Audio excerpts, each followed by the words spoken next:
My name is Lieutenant Colonel Lauren Hayes. I am 42 and I have spent 2 decades serving the United States Army. I learned to hear trouble before it speaks, to read a room, the way I once read a map, to keep my voice steady when everything else shakes. None of that prepared me for the night my own brother chose to test whether I would break in front of our family. Thanksgiving at my sister-in-law's house looked like a recruiting poster. Polished floors framed photos of Major Eric Hayes, in full dress and eagle centerpiece, rosemary and butter in the air. I took the chair farthest from the head of the table. My daughter Maddie sat beside me. She was 10 and watchful. I told her we would eat, say thanks, leave early. Eric stood with a glass of red wine. His smile was big enough to cast its own shadow. He warmed the room with another story convoy, pinned by fire, a sprint across a wash to drag a man to safety. People laughed in the right places. They clapped when he paused. He lifted his hand and silence gathered for him like a trained dog. Then he faced me. "You're a disgrace," my brother shouted, shoving my shoulder so hard my chair skidded. The table shook, a fork rang on china. He bragged about his medals. He tipped his chin toward the framed ribbons. He called me a desk soldier. The words did not sting because they were clever. They stung because he wanted them to wound. I kept my hands on my napkin. I felt the linen bite my fingers. I counted to 4. I am a logistics officer. I move fuel. I open corridors. I make hard timelines. Work so people come home. None of that impresses a crowd the way a sprint does. Eric knew it. He played the room like a drum. A cousin snorted. An uncle said it was a joke. My sister-in-law smiled without moving her eyes. The laughter buckled, then it rose again. I met Eric's gaze and found the boy I grew up with hiding somewhere behind the man who needed the room to love him more than he loved the truth. He stepped closer. He lowered his voice so the table leaned in. "Tell them about your night shifts, about your coffee, about your printer jams." A ripple of mean joy went round the centerpiece. He wanted a scene and he wanted me to supply it. I refused to give him the storm he was hunting. I reached for the mashed potatoes. I salted them. I handed the bowl to the aunt who never learned my middle name. When I looked up, Eric's smile had sharpened. He pressed my shoulder again, not playful testing whether I would push back. The thumbnail for this night could be written by a stranger and still be true. "You're a disgrace," my brother shouted, shoving me at Thanksgiving. He bragged about his medals, calling me a desk soldier. My daughter stepped between us, holding her iPad. She played a video and said 5 words that silenced the whole room and made my brother go pale. Before any of that, there was a breath, the kind that stretches a second into a mile. Maddie took that breath. She stood, her chair legs whispered against the floor. She moved between us with a calm I had seen once before. The night lightning hit the tree behind our house, and she counted to 10 before speaking. She raised her iPad. The screen threw a cold square of light across Eric's medals, across my place setting, across the tremor at the edge of his jaw. I felt the room tilt toward her, toward the device. He tried to laugh. The sound clipped. It died before it reached the end of the table. Maddie's thumb hovered. She looked at me. I gave her a nod so small it felt like a secret. "Sit down," Eric said too quickly. His voice had the brittle shine of glass under pressure. Maddie did not sit. She steadied her breath the way swimmers steady before a dive. In that instant, I understood that my daughter had been preparing for this moment. With a discipline I recognized, the kind that moves supplies across mountains, the kind that keeps promises under fire. Every eye was on us. Knives lay flat. Cranberry sauce held its shape. The clock ticked once and waited. I folded my napkin. I set it beside the plate. I let my hands rest open on the table. Whatever was coming belonged to truth, not to volume. Maddie tapped the screen. The air changed. My brother's smile, finally beautifully failed. The iPad filled the room with Eric's voice, clean, unmistakable, recorded from the back row of a spring veterans luncheon where families were invited. If Lauren hadn't handled logistics in time, we would have lost 14 more men. Chairs creaked. A glass clicked. Someone whispered my name as if it might rewrite the line. Maddie lifted her thumb. The audio stopped. The silence felt heavier than sound. She looked at him, her face steady. "I know you said it." 5 words, sharp as a salute. Eric's mouth opened, then closed. The color drained a shade. The ribbons on the wall caught the light and looked thinner than they had a minute ago. "What is this?" he said, not a question, a warning. He tried a laugh that broke in the middle. "Kids and their editing apps." He lifted his glass, found it empty, set it down too hard. "It is him," a cousin said, then looked at his plate. The table tried to reset to normal and failed. My sister-in-law pinched the bridge of her nose, the way she does when bills come due. Maddie did not blink. I have more videos, she said. I sent them to Grandpa. The words were simple, the effect was not. Eric flushed, then paled. He knew which Grandpa and what that name still means at a base gate. He made a slow reach for the tablet. Hand it over, he said. You do not film family to embarrass them. Maddie stepped closer to me, the screen angled away. I filmed what you chose to say, she answered. If it is true, it should match, no matter who hears it. The room split without moving peacemakers' doubters. People who had always wondered and now had a soundtrack. A relative across from me said he remembered Lockridge turning on a supply miracle. He looked startled by his own memory. Eric straightened his shoulders and tried to recover the showman. You think I am afraid of Dad's dad, he said. He cannot pull my ribbons off. He gave the wall a short glance he did not intend to give. He is respected. I said the first words from me since the shove. He also keeps notes. That landed. Eric's jaw tightened. His eyes went thin. Maddie hit play again, a shorter clip of toast from the same luncheon. Eric's voice warmer, unguarded. To my sister, the officer who kept my unit breathing when the math said we would not, to the quiet professionals who make loud victories possible. Applause spilled from the speaker. At our table, nobody moved. Enough, Eric said, the word cracked. You are making a scene. He looked at me as if I had done it. I kept my palms on the table, my heartbeat was slow and exact. I was tired of catching falling things. Maddie lowered the volume. You taught me to say thank you, she told the room. We are saying it now. We are saying it with facts. She lifted her chin toward the entryway. Grandpa is on his way. You did what Eric said. The soft tone vanished. His hand squeezed a chair back until the wood shifted. A cousin slid his plate aside as if it might scatter. I sent him what you already said, Maddie answered. He asked me to. He said truth is safest when it is shared. Her eyes came to me wanting permission, wanting me to call her brave. I nodded once. It was brave, it was necessary. From the drive came tires on gravel, from the walk came measured steps. My sister-in-law stood, then sat. Eric's face went winter pale, his knuckles whitened. Turn it off, he said. We will talk like adults. The iPad held his reflection, the metals trembled in the glass. Maddie locked the device and rested it against her chest. We are, she said. The bell rang one clear note, a sound for houses that expect manners. Nobody moved for 2 long beats. I stood, not rushing, not smoothing my jacket, as if reporting and simply standing, because the truth outside the door had already entered the room and was waiting for a name. The turkey steamed, the cranberry gel held its shape like a red clock wax. From the candles ran in quiet rivers. An aunt tried to smile and asked who wanted pie. Nobody answered. I could feel the room counting backward, 10, 9, 8, hope that nothing outside would knock, fear that everything would. I did not fear it. I had feared silence. I had feared years of shrinking to fit a story that was not mine. Tonight the story had a spine. Eric tried a laugh that sounded like it had been left out in the cold too long. I was just joking, he said, glancing around the table for support. The smile sat wrong on his face. It pressed into lines that had not been there 10 minutes ago. A few relatives gave small, nervous chuckles, the kind people use to smooth over something sharp. Others stayed silent, their eyes moving between us like they were watching a storm form in slow motion. My cousin Elise reached for her water glass and missed the stem. From halfway down the table, my mother's older brother, Uncle Robert, shook his head and let out a low sigh. What kind of joke is that supposed to be, he said. His voice was not loud, but it carried. A ripple moved through the room, the kind that says, this is no longer just between 2 people. Eric's jaw twitched. You all are too sensitive. We grew up teasing each other worse than this. He reached for the wine bottle and poured himself more than half a glass. Lauren knows I don't mean anything by it. I didn't answer. I kept my eyes on the polished wood of the table, letting the grain lines guide my breathing. In for 4 counts, out for 4. It was a habit from deployment briefings when waiting for the right moment could mean the difference between mission success and failure. My heart was steady now, slow and deliberate. Maddie had returned to her seat, but left the iPad on her lap, the black screen facing up like a shield. She watched the room the way she watches a chessboard, seeing moves before they happen. At the far end, Aunt Judith gave a clipped laugh.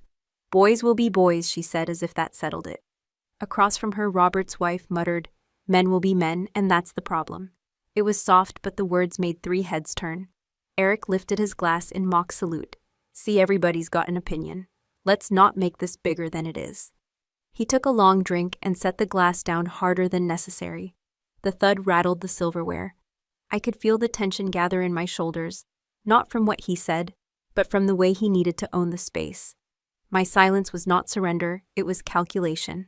I wanted the weight of his words to sit with everyone before I gave them anything else. My mind slipped backward without asking me first. We were in the kitchen of our parents' old house years ago. Eric had just come back from his first tour, tan and lean chest, full of stories. I was weeks away from shipping out again, a logistics officer, bound for a forward operating base that barely had clean water. He leaned against the counter, smiling like he was letting me in on a secret. At least you won't have to get your boots dirty, he said. Keep the printers running and you'll be fine.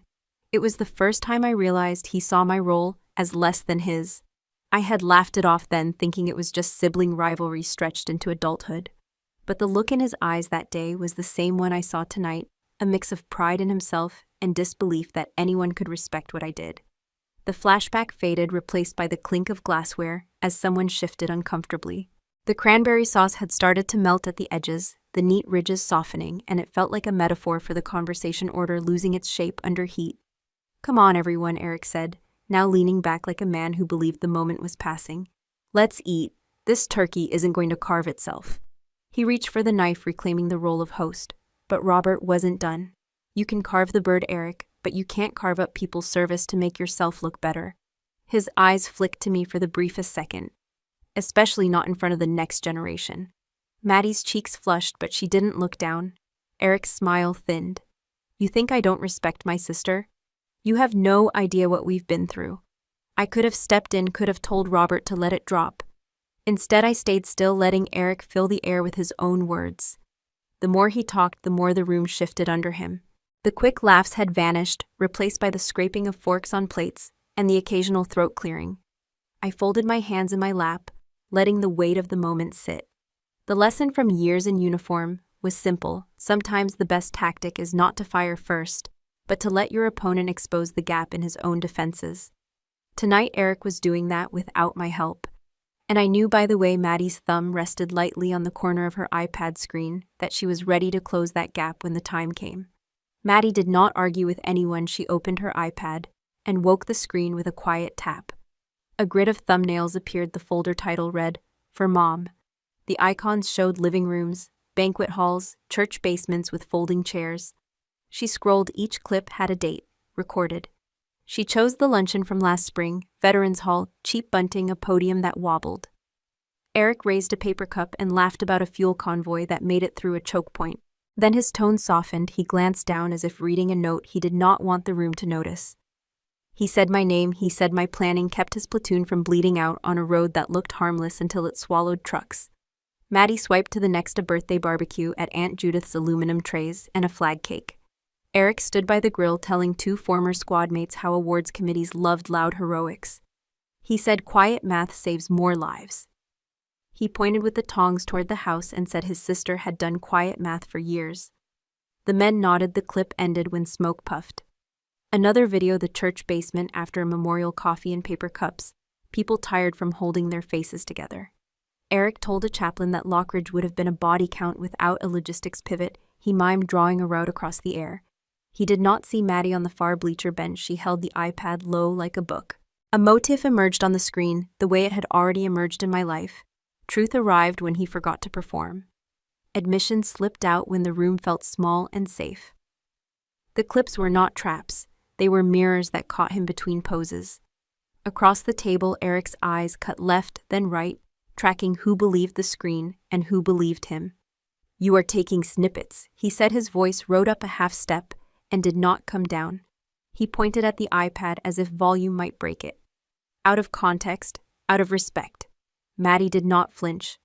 Grandpa said context is a long road, she answered. So I filmed the road. She opened a note attached to the folder. It showed a checklist written in her careful hand. Dates, locations, who was present, who corroborated what was said. At the bottom she had written, for Mom's memory and for the truth. I felt a heat rise that was not anger. It was recognition. My daughter had built the paper trail I never gave myself permission to build. My father had given her a cover that sounded like school, a family project, an assignment that protected her from accusations of spying. He had asked her to capture the ordinary to keep us honest when rooms got loud. Eric's gaze kept jumping the way a man scans for exits when he hates the room he made. His smile would not hold. "You put a child up to this," he said to me. His finger jabbed the accusation across the plates. "You turned my niece into a recorder." He wanted the table to gasp at my supposed manipulation. I lifted my water, I set it down, I let the quiet do its work. "She chose not to forget," I said. "You chose when to tell the truth." Robert nodded as if he had been waiting to hear those words out loud. Maddie opened one last clip, a parking lot at dusk, headlights sliding over asphalt. Eric speaking to a reporter after the luncheon as cameras packed up. He thanked the support teams, he said names most people never hear. He touched the ribbon over his heart and said logistics wins wars. The reporter smiled, the mic dropped, the official camera turned away. My brother kept talking to himself. Almost a prayer. "Thank you, Lauren, thank you for the map." Eric swallowed his. Adam's apple leaped the room, tilted toward the screen. "Turn it off," he said. The plea in his voice came from the part of him that knew the difference between a mask and a face. He stared at the doorway as if salvation might arrive. Then he stared at the floor, then he stared at me. Maddie locked the iPad and folded her hands over it. "Grandpa asked me to document," she said, so I did. The words were simple, the meaning was not. The folder. For Mom held more than clips. It held the missing weight of my own testimony. I felt the table steady beneath my palms, gravity finding its home again. Eric's eyes went hard, then restless, then frightened of their own reflection. I did not set out to be the quiet kind of soldier the army trained me to move, what could not move itself, and to keep people alive by making numbers obey. Operation Lockridge was the hardest proof. A dust-brown valley, a ribbon of road that looked harmless from the air, a timetable that turned cruel when a bridge failed and a fuel convoy stalled. Eric's platoon was pinned beyond the ridge, radio traffic cracked with heat. Medevac windows shrank to minutes. I spread maps, wind tables, a route reconnaissance report, and a list of drivers who had not slept. Every line on paper represented a pulse. The problem was simple and deadly: get fuel across a broken hour. We pulled engineers from a sector that was not supposed to share. We reassigned 2 fuelers. We opened a farm track flagged as marginal. The plan was ugly but fast. It borrowed tomorrow to pay for today. I signed the risk memo and the waiver. I called the captain who hated my briefings and told him exactly where the math might break and how we would catch it. When the convoy rolled, the ridge became a door. Eric's men returned caked with dust, too loud, the way people are when breath comes back all at once. 2 weeks later, a courier set an envelope on my desk. Inside was Eric's handwriting, tense and careful. He had used legal paper. The first line said, "I owe you my life." The rest tried to soften that sentence with jokes about my pen taps and my refusal to drink bad coffee. At the bottom, he drew a crooked map of the valley and added a small arrow where the farm track cut through. He labeled it Lauren's door. I slid it into a plastic sleeve. The early months after we both left active duty felt almost ordinary. We shared Sunday dinners at our parents' table. We argued about marinades. We fixed a stubborn gutter. He showed up for Maddie's school concert and clapped badly. She loved him for it. He still told big stories, but when they brushed against my work, he would glance at me and give a nod, as if to say, "I remember." I believed the hardest part was behind us, and that what remained was the patient maintenance of family, the kind done with calendars and casseroles. Awards season changed the weather. Invitations asked Eric to speak at banquets. Glossy programs printed his bio, town newsletters, ran photos of him in dress blues. None of that was wrong. He had earned much of it, but some citations settled on ground I knew well. Committee language blurred the line between the sprint and the supply line. Sentences lifted outcomes without naming how they had been made. I told myself it would sort out. I told myself it did not matter who received the light as long as the work held. I was wrong about how light behaves. Silence is a skill the Army teaches. It keeps operations secure and tempers steady. Silence also feeds a story that wants to eat. At family gatherings, a joke about my desk turned into a theme into a brand.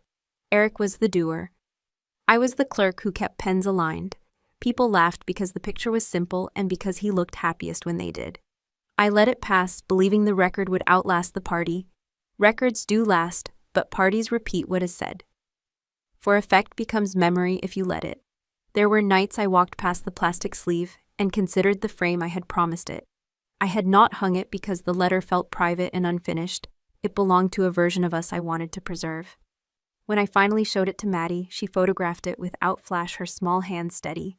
She asked to save the image with our important things. I said yes, and felt a tug I could not name. She did not say what she was planning. She simply filed truth where it would not be lost.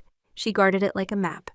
The rift did not open with a single argument. It widened by degrees, like a seam taking on water. Eric learned how rooms bend toward a story that flatters them. I learned how standing still can also be motion when the floor tilts. Then came a luncheon where he thanked logistics in public. Afterward, he hugged me and whispered, "You know." I did know. I knew he felt gratitude. I also knew he needed the crowd to see one sun in the sky. I put the letter back in its sleeve and listened to the seam strain. A week before Thanksgiving, I was clearing the top shelf of my closet winter sweaters. A shoebox with medals. I never displayed a plastic sleeve that had slipped behind field notebooks. The sleeve caught on cardboard and slid free. Inside lay the letter with Eric's careful block print. The courier delivered it 2 weeks after Lockridge. I had promised to frame it and kept it tucked away. I set it on the kitchen table where the light was even today. Maddie did math. I opened the flap and slid the paper out. "Dear Lauren, I owe you my life." He drew the valley, a crooked arrow where the farm track cut gravel. Lauren's door, he labeled it. The ink bled slightly at the curve of the R. Maddie leaned to see. "Is that from Uncle Eric?" she asked. I nodded and let her read while I watched her face shift. Surprise, private pride, the sober acceptance children wear when they learn adults are fragile. When she finished, she kept a fingertip on the map, as if to hold the door in place. "Why does Uncle Eric not say this in front of everyone?" she said. Her tone was not angry, it was auditing a ledger. I rinsed a clean mug to buy 5 seconds.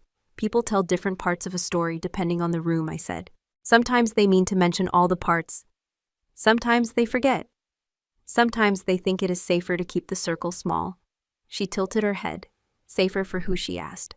I set the mug down handle to the right. For themselves, for the people they want to impress, for the version of themselves they are trying to hold together. I met her eyes and added the truth I did not want to say. Sometimes for me, she understood faster than I expected. "You do not want him to be embarrassed," she said.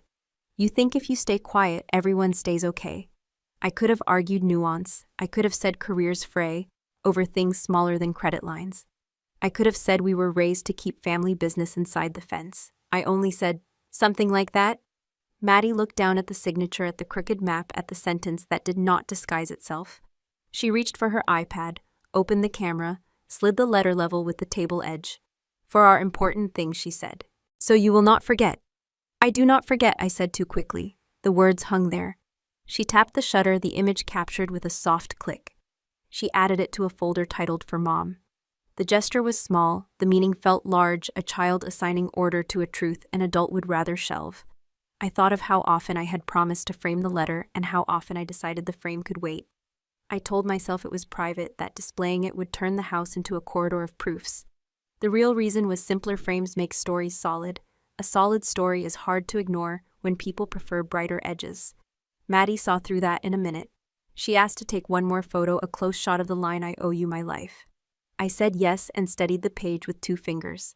She took the picture, then asked if she could record me reading the letter aloud. I started to say no, then heard fear masquerading as boundaries. "Go ahead," I said, and I read. My voice was steady until the map it caught there, and I let it. When I finished, Maddie saved the clip and wrote a note. "For the record, for when rooms get loud." She looked like my father then, not in the face, but in the way she honored paper. "Will you show this to Grandpa?" she asked. I shrugged. "He knows most of it," I said. "He keeps his own notes." She nodded and returned to her math. The room felt different, truly ready.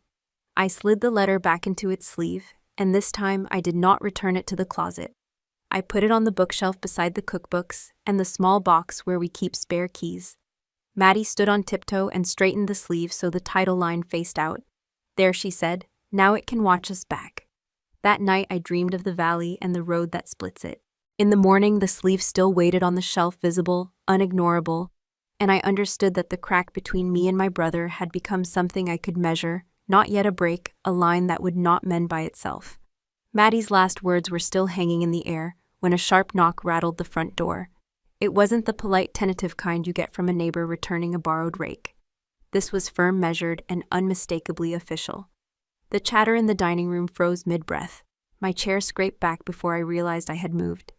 Years of military instinct still pulled me toward the sound of command.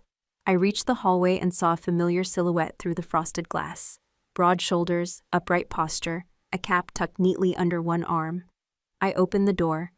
There stood my father, retired General William Cross, in full civilian attire, but carrying himself like he was still on active duty. On either side of him, 2 uniformed investigative officers from the Department of Defense stood at attention. Their presence was not ceremonial, it was purposeful. Lauren, my father, greeted me voice even, but edged with something heavier than formality. He stepped inside without waiting for an invitation. The 2 officers followed their boots, making controlled, deliberate thuds against the hardwood floor. By now, every eye in the dining room was fixed on the hallway. Chairs creaked as relatives leaned to see. My father walked straight to the table, the same table where Eric still stood with a wine glass in his hand, color draining from his face. My father placed a thick folder on the table with a weighty thump. "Everyone sit down," he said. It wasn't a request. It was an order dressed as a suggestion, and in our family no one ignored that tone. Even the cousins who had never served understood it. Eric tried to chuckle, shifting his weight like a man trying to shake off an uncomfortable coat. "Dad, we're just having dinner. We'll get back to dinner," my father cut in his voice like a door clicking shut. "After this." The 2 officers positioned themselves at the far ends of the table, not menacing, but present enough to remind everyone that this wasn't a family chat. I took my seat quietly. Maddie sliding in beside me. Her hand found mine under the table, a small squeeze that said she understood more than she let on. My father opened the folder slowly, deliberately, as if each movement carried its own statement.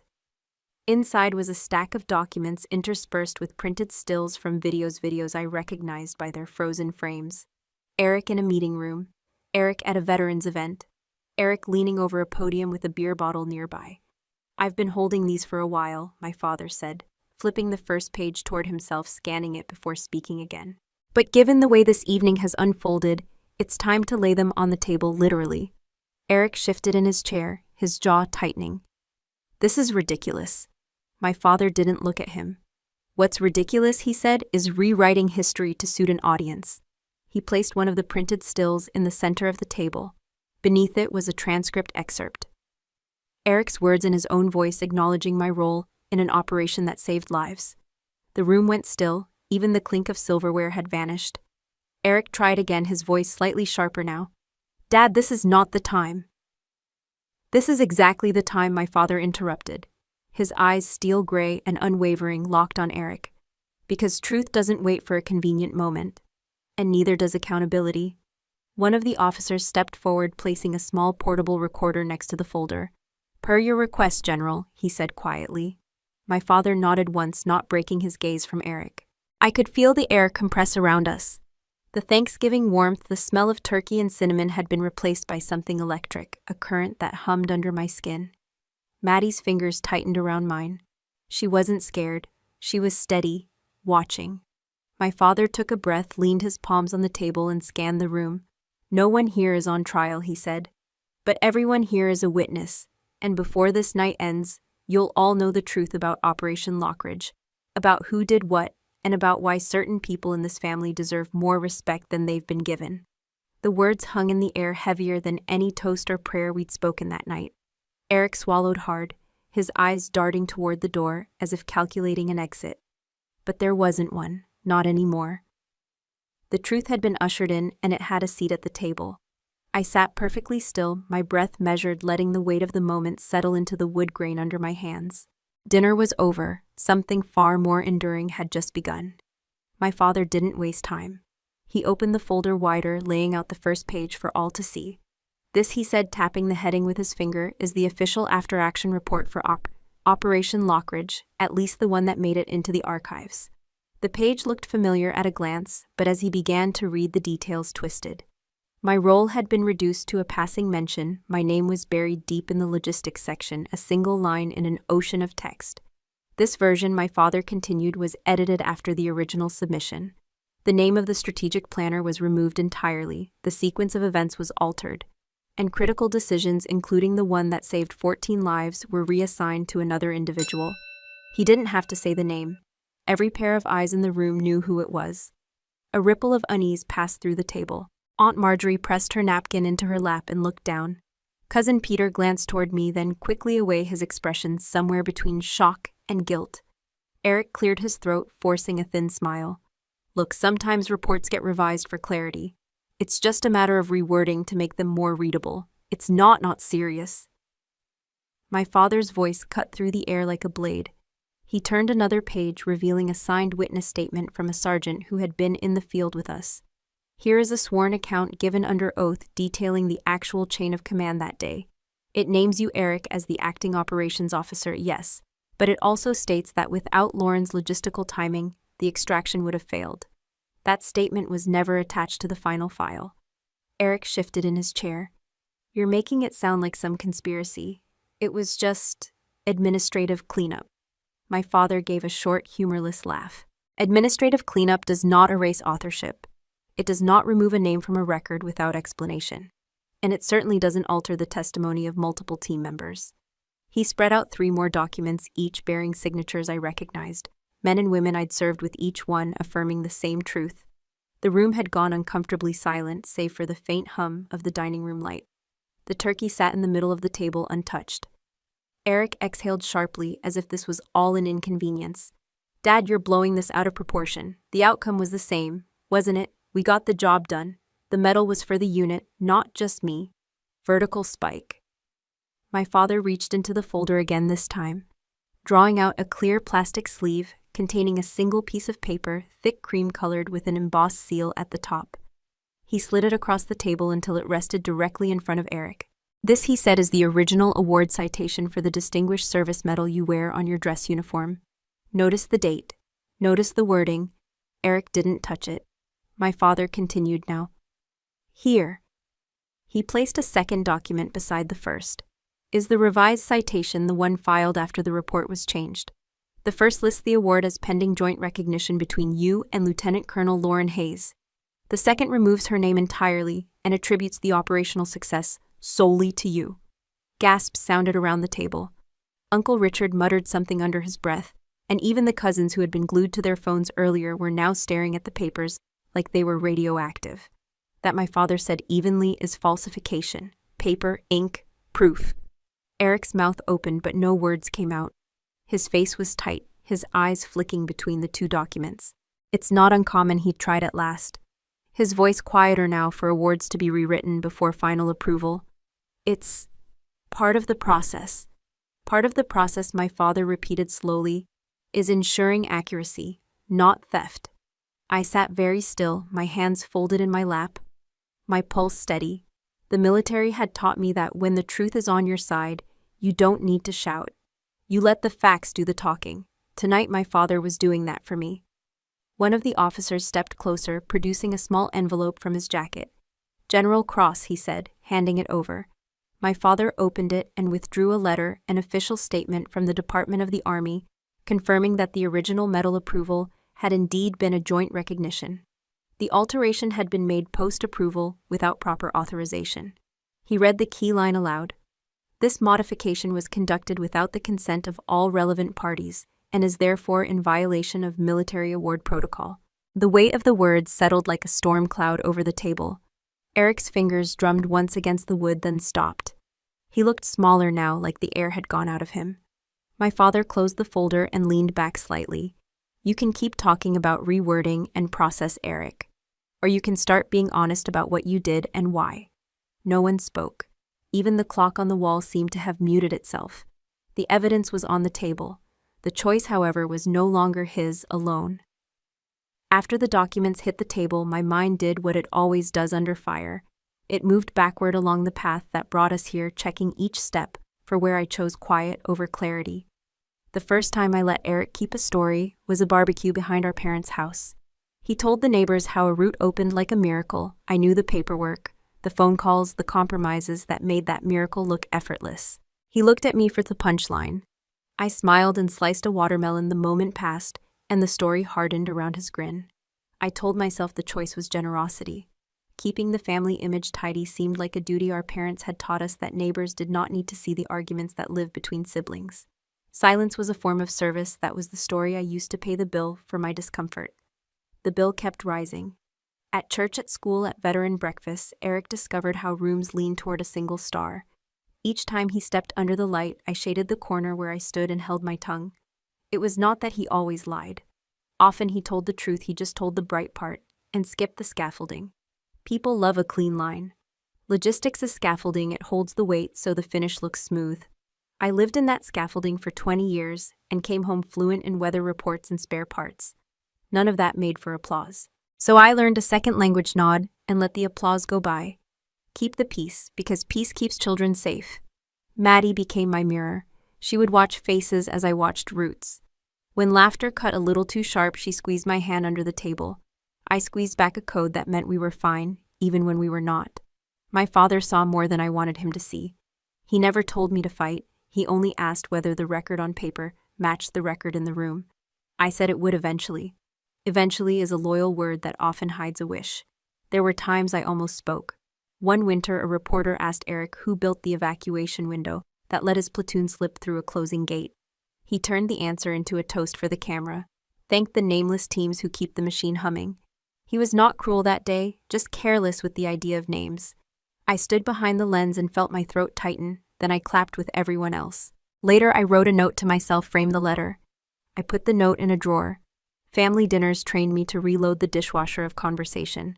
If a remark stung, I moved the topic 2 slots over. If a guest brought heat, I poured water. If Eric poked, I joked back with a smaller stick. I ran deconfliction like it was a deployment: managed terrain. Manage time, get everyone to dessert without collateral damage. Harmony felt like success when measured minute to minute. Measured year to year, harmony became the mask I wore so often that it started fitting on its own. At work, I demanded exact language. Out of uniform, I accepted approximations. When a ceremony placed the wrong name at the mic, I told myself the mission outcome mattered more than the plaque. When a newsletter credited the wrong officer, I told myself someone would correct it in the next issue. Corrections arrive slowly. Myths travel fast. I watched mine fade while Eric's sharpened into a profile.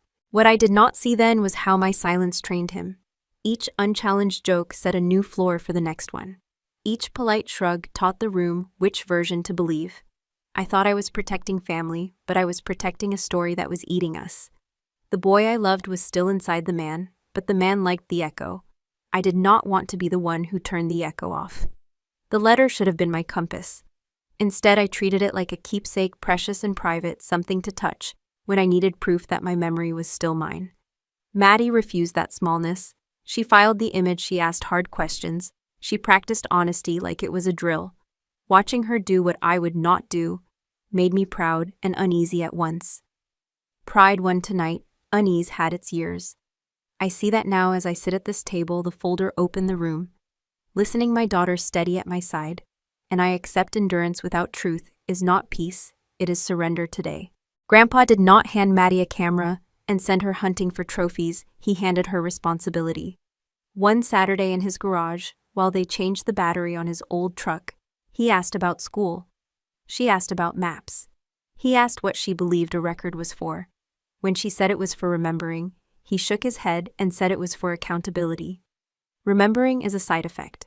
He pulled a pocket notebook and showed her how to date a page, how to note location, how to mark who was present. A record that cannot be traced is only a story. He said stories need ballast when the wind rises. The assignment came gently. Family project, he said. Capture speeches and toasts when veterans gather, capture the grace after, when the room relaxes and people tell the part they do not rehearse. She asked whether that was spying. He said no, the events were public. The purpose was protection rather than gossip. He taught her the ethics.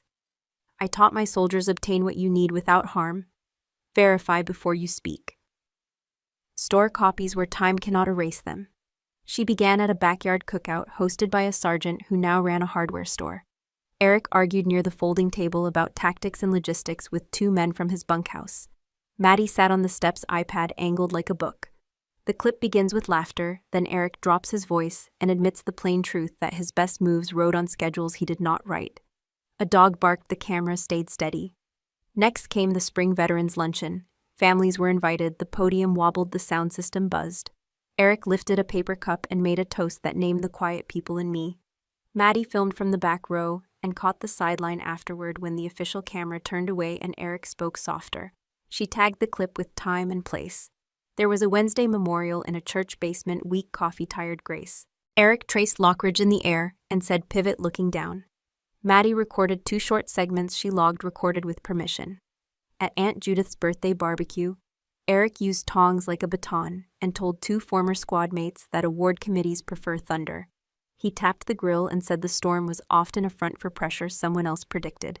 He half pointed toward the house. Maddie's clip shows only his hand, not my face. She wrote subject mentions mother remain neutral. She organized the files into a folder labeled for mom subfolders. By month, still images of the letter with Eric's map, an arrow, the envelope scanned so the postmark lived with the words. She built redundancy, the way we build supply chains, 2 cloud backups, 1 flash drive at Grandpa's, 1 printed index matching the digital log. I did not know each step. Then I only saw a child who liked neat stacks. Tonight I recognized the discipline she mirrored my trade to defend me. Moments of reversal do not always explode. Sometimes they click. Mine clicked when she unlocked the iPad, and I recognized not random clips, but a coherent record. My daughter had built a perimeter around truth and waited for the moment when it would hold. It felt like discovering a bridge assembled under a sheet. Pull the sheet and you can cross. Grandpa reviewed her early work. He sent short notes that read like range commands. Date your entries, capture room tone, verify each source. If you cannot verify, do not use it. He reminded her to keep herself safe, never confront, never argue, document, and step back. He bought her a simple lapel mic that looked like a library card clip. She wore it to events where ambient noise might swamp the iPad. She practiced at home, recording my recipe directions. She learned to hold for silence before pressing stop. I asked her once why she cared so much. She said the whole story makes courage make sense. Then she asked whether I believed in keeping a family promise that hurts one person to protect another ego. The question sent me quiet for an hour. She did not press. She wrote. Mom paused in her notebook and later folded that pause into the file for tonight. By Thanksgiving, she had a stack of names and times that could survive being read in public. She had redundancies and chain of custody. She had my father's calm behind her and my letter at the center like an anchor. When she stood and pressed play, she was not improvising, she was completing a mission. I am the one who lived thinking endurance was protection. She showed protection as something you can build and carry to the table, then open when the room is ready to hear it. Eric pushed back his chair so hard it barked against the floor. He stood and reached across the table toward the iPad in Maddie's hands. Reflex had me half rising, training held me still. I saw the shape of his intent before he did. Seize the object, erase the proof, reclaim the room by force. Maddie stepped back 2 paces smooth and practiced the way my father had taught her to make space. There are copies in 3 other places, she said, her voice level. Taking this does nothing. She kept the tablet close to her chest and angled away from his reach. The calm in her tone worked like a brake on my pulse. It also struck Eric like a challenge he could not meet without revealing too much. Sit down, my father said. Not loud, not negotiable. The command crossed the room and settled in Eric's knees. He froze still, leaning forward, one hand splayed on the tablecloth, the other hovering over empty air. The 2 investigative officers did not move. They did not need to. Eric tried to laugh. The sound came out thin. We are family, he said. We do not. He glanced at the folder, at the printed citations, at the recorder's red light. We do not handle disagreements like an inquiry. This is not a disagreement, my father answered. It is a correction. Eric's shoulders twitched. He straightened to his full height, chin lifted just enough to announce defiance. Lauren, tell them to stop this, he said. Tell Dad to put the papers away. Tell your daughter to hand over the toy and apologize for making a scene. I let silence do the work for me. The room heard the phrasing as clearly as I did, your daughter, the toy, the scene. Words that tried to shrink us to fit his comfort. I folded my hands so he could see they were steady. No, I said. Maddie moved closer to my chair. Her sleeve brushed my arm. Eric's jaw flexed. He took 1 step around the corner of the table as if to flank a problem. Robert rose halfway from his seat and lifted a palm. Eric, he said, do not. The The cousins who had laughed earlier did not laugh now. Elise spoke first, voice tight.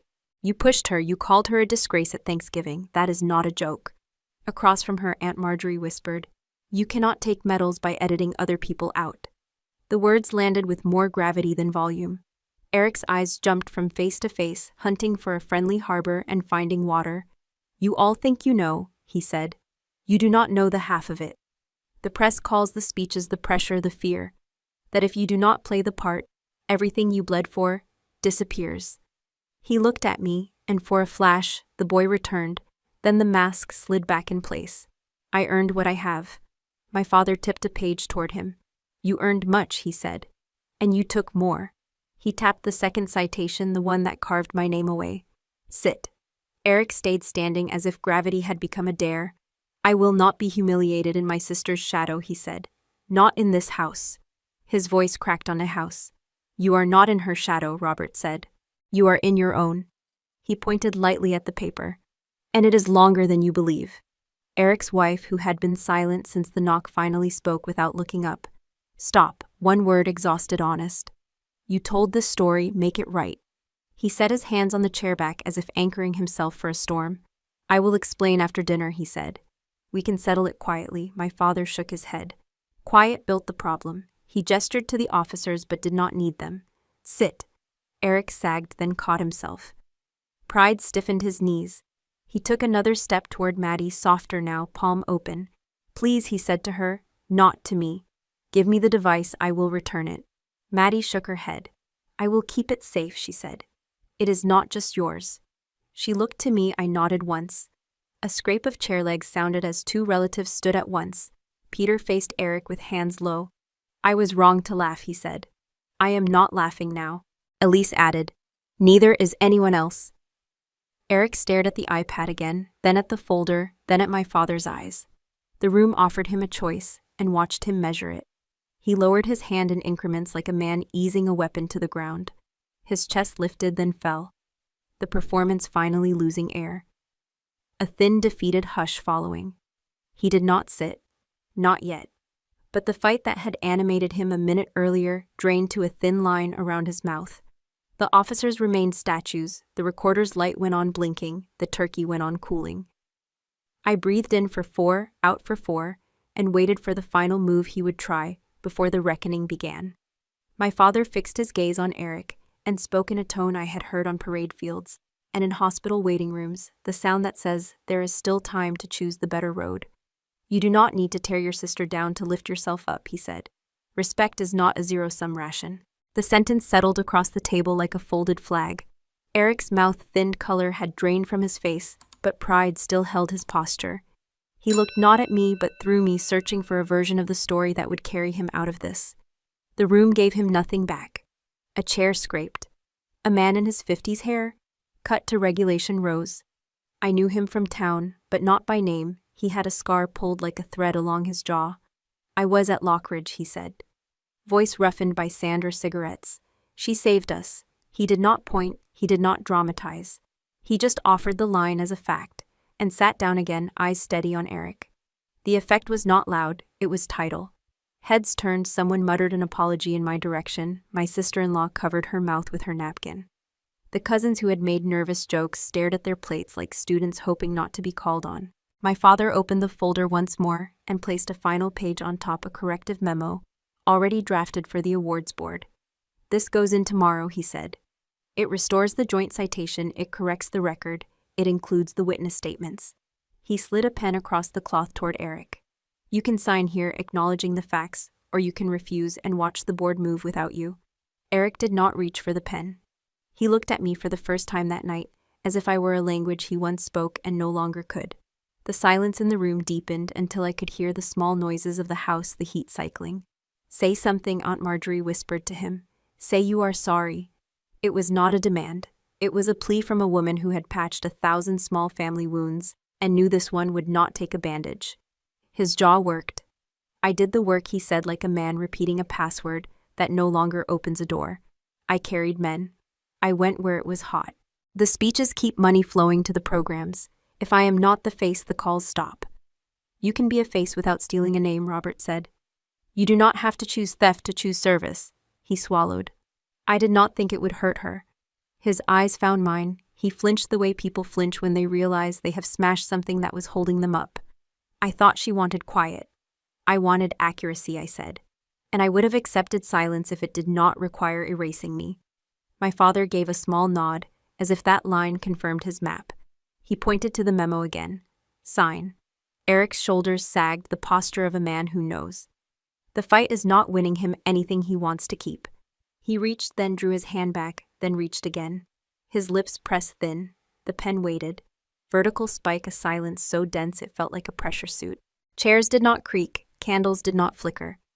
Even the children in the living room paused their game, because some sound in adult air told them to. Eric lowered himself into his chair, as if gravity had shifted. The sound of his weight meeting wood was louder than any of his stories. Across the table, heads dipped napkins. Twisted shame moved like weather through the room tonight. He did not cry, he did not justify, he sat with it. Then with a slow care that felt like a learned ritual, he took the pen. He signed not neatly, but fully. My father turned the page and initialed the line beneath the officer's log, the time. No one clapped. The point was never to win a round of applause, it was to stop a drift that would have carried us farther from each other than any tour ever had. Eric kept his hands folded. I kept my eyes on him long enough for him to see that I had watched him choose. The reckoning was public because the harm had been. The repair could begin because the truth was now portable paper ink. Signatures a record to anchor memory when rooms try to bend. I exhaled slow, even. The house made its small night noises again. Somewhere a child laughed and Thanksgiving interrupted, waited for a new kind of prayer. 6 weeks changed the shape of everything. The awards board issued its findings on a gray Tuesday. 2 of Eric's medals were rescinded.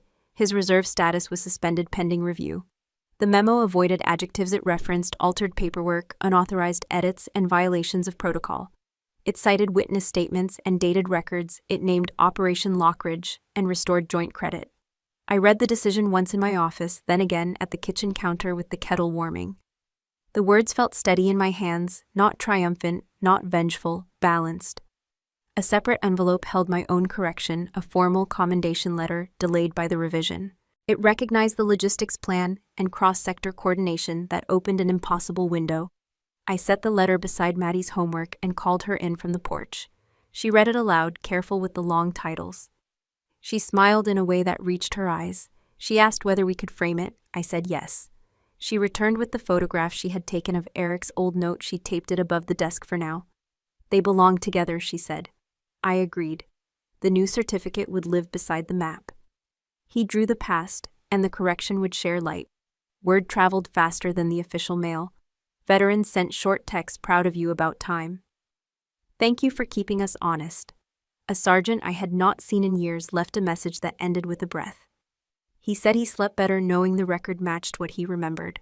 My unit's younger officers asked for a brown bag on documentation. We met in the conference room with coffee and sticky notes. I walked them through chain of custody and the way truth can be prepared like supplies. Family reacted the way families do. Aunt Marjorie wrote a letter that never used the word sorry, but lived under it. She invited us to Sunday dinner and promised a new seating chart. Robert hugged me without talking. Relief moved through his shoulders like air returning. My sister-in-law sent a text that read, "We are stepping back for a while." It landed like a truce signed without meeting. I did not chase anyone. I had spent years chasing peace. Now I wanted accuracy and quiet. Work steadied me. I filed the commendation and returned to schedules. I trained a young captain to brief risk without scaring the room. I reminded her that numbers are tender because lives are attached to them. She asked about Lockridge.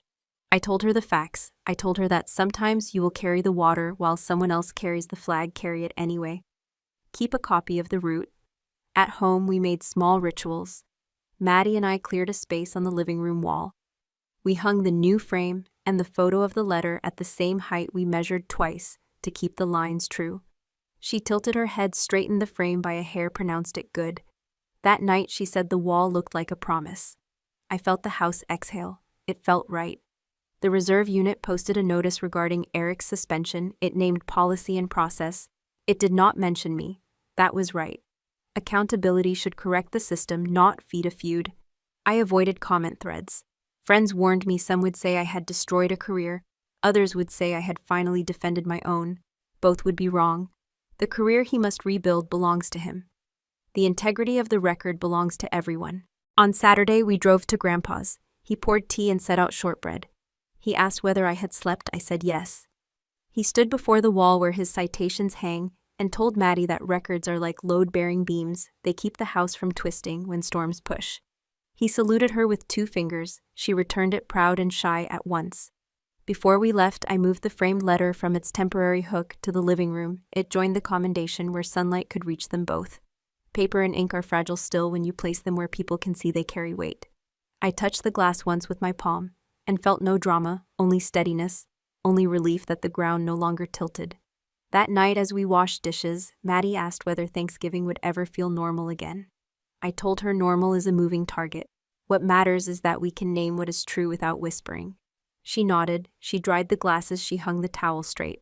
The window showed our reflections beside the yard, 2 figures standing level, nobody fading to keep the other whole. The night before the announcement, my phone rang after 10. Eric's name lit the screen.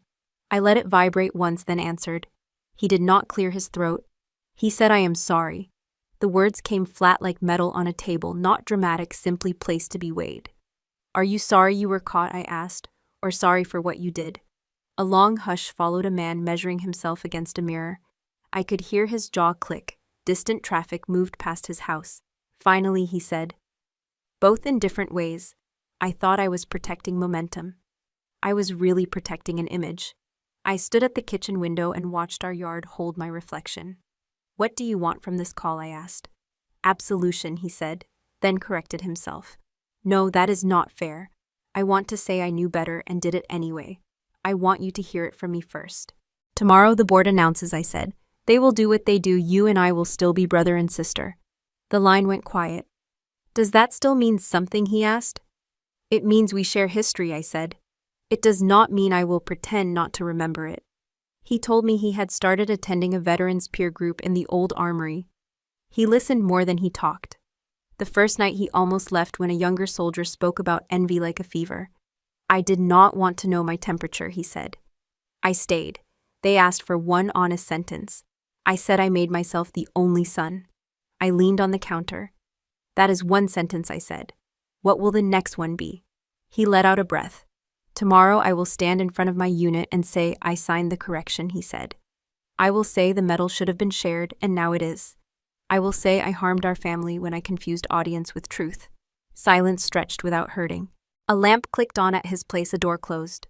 "I want to return the original letter," he said. I kept it in a binder and told myself your copy was enough. It was not. "It belongs with you. You can bring it by for tea," I said. "Maddie will want to see you put it on the wall." He breathed out gratitude and nerves in one sound. "If she allows it," he said. "She will," I answered, "if you show her the respect you are asking for." "I cannot fix every room where I spoke about you," he said. "I can call some, not all." "You cannot chase every room," I said. "Make a new record and live by it." He was quiet again. "That sounds like Grandpa," he said. "It is." I said he wrote it on us.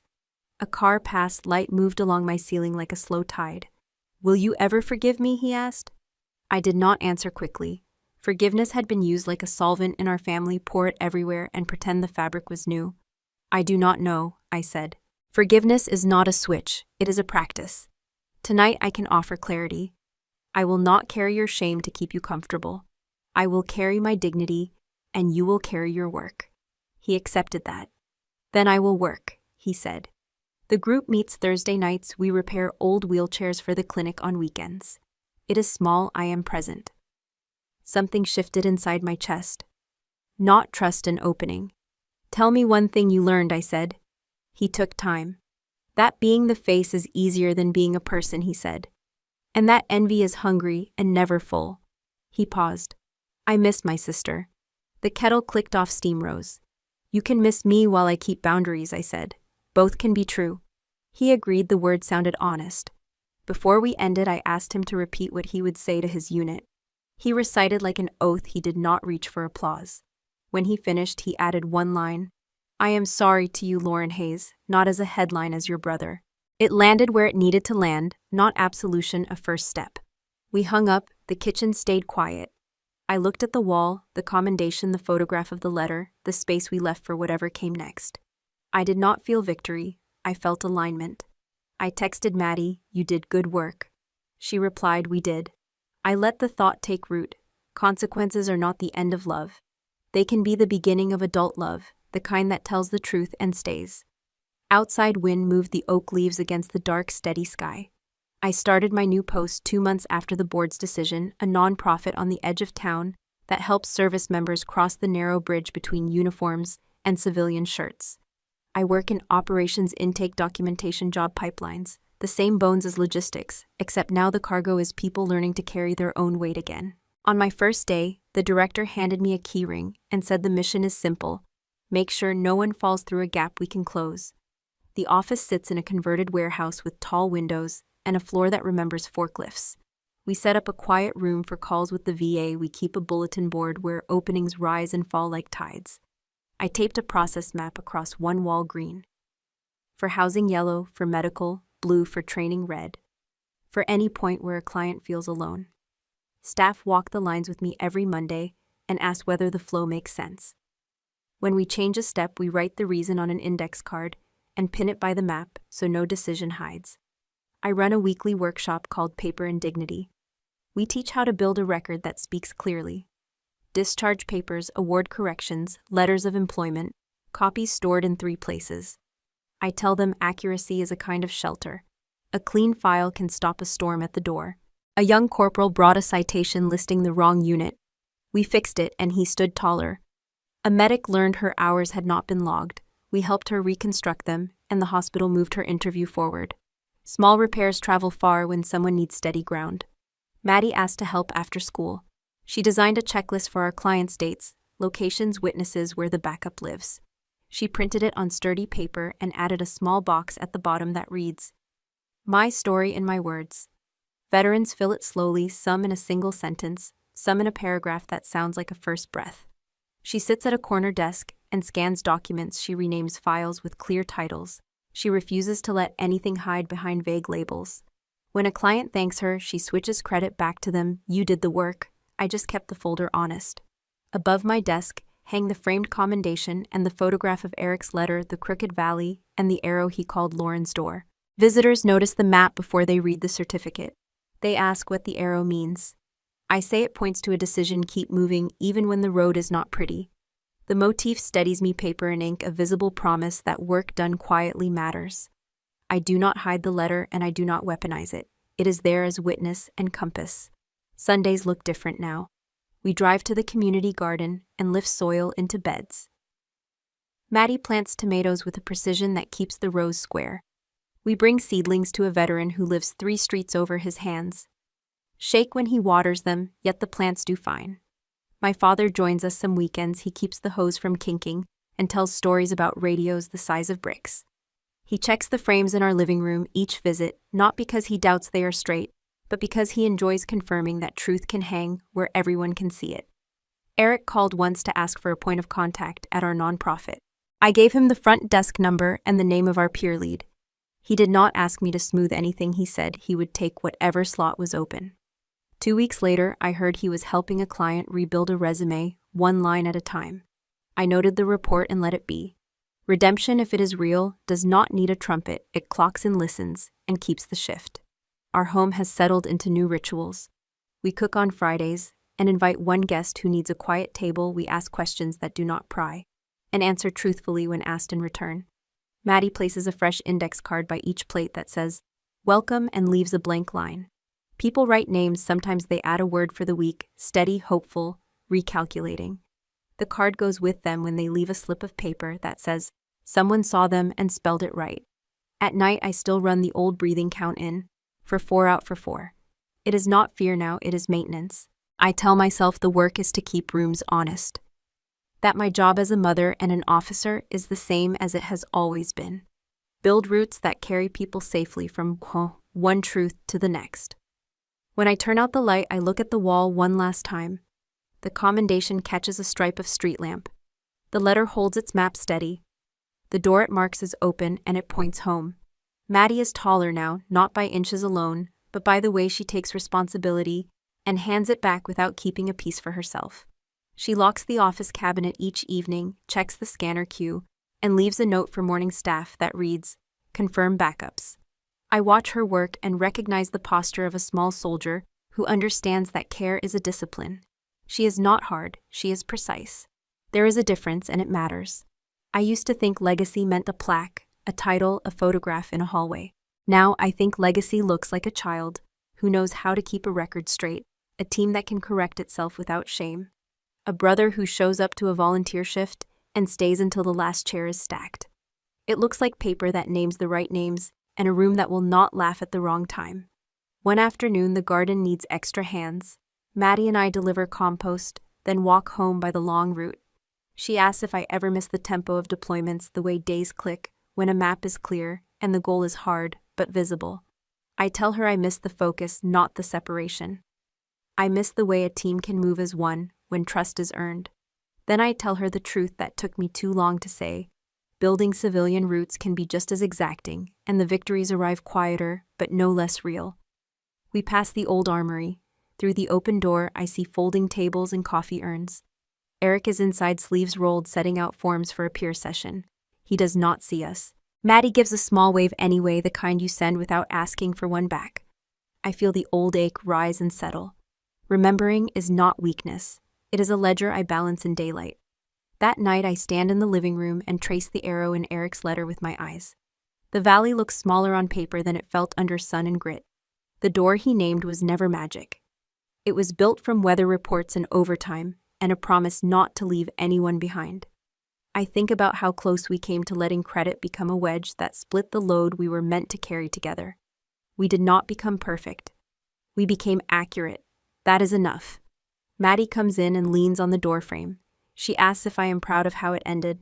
I tell her endings are bridges to the next beginning, pride is fine, but I am more interested in the habits we keep. She smiles and repeats the breathing count with me, a quiet cadence that marks the shift from day to evening. I will not pretend I never miss my brother in the days when he was only a good story and not a headline. I miss the summer we built a tree platform with scrap lumber and he insisted we measure twice. I miss the letters he sent before rank turned into costume. Missing is honest. Keeping my boundaries is honest too. Both fit in the same heart when you let truth hold the center. Justice does not always arrive with a gavel. Sometimes it is the moment truth stands in the middle of a room and no one can look away. That night at the table, justice sounded like paper sliding against wood and a pen finding the right line. It sounded like a daughter saying 5 words with no tremor. It felt like a crowd learning how to be a family again by naming what happened and what must never happen again. Before we close, I want to speak to the people who listen to stories like this because they need Guy's steady voice in the room. Where are you watching from? Is it a quiet morning with a warm cup of coffee? Or a late night where stories keep you company? Tell us in the comments, we read with gratitude. If this story touched your heart, consider subscribing to the channel, not only to hear more stories like this, but to join a community that believes in kindness, healing, and second chances. Thank you for spending your time with us today. Wherever you are, I hope you carry this story with you, and remember, sometimes the miracle does not knock on your door. It waits quietly until you are ready to open your heart. Take care, and we will see you in the next story. I turn off the living room lamp. The arrow on the letter still points the same way. The commendation glows faintly. Maddie checks the window locks and hums a tune she learned while timing her breath. We move through the house like people who trust their own maps. And when I lie down, I hold both memories at once. The brother I miss and the boundary I keep, tenderness on one side, clarity on the other, a balance I intend to hold. Justice for us is simply living this way and letting the truth stay visible.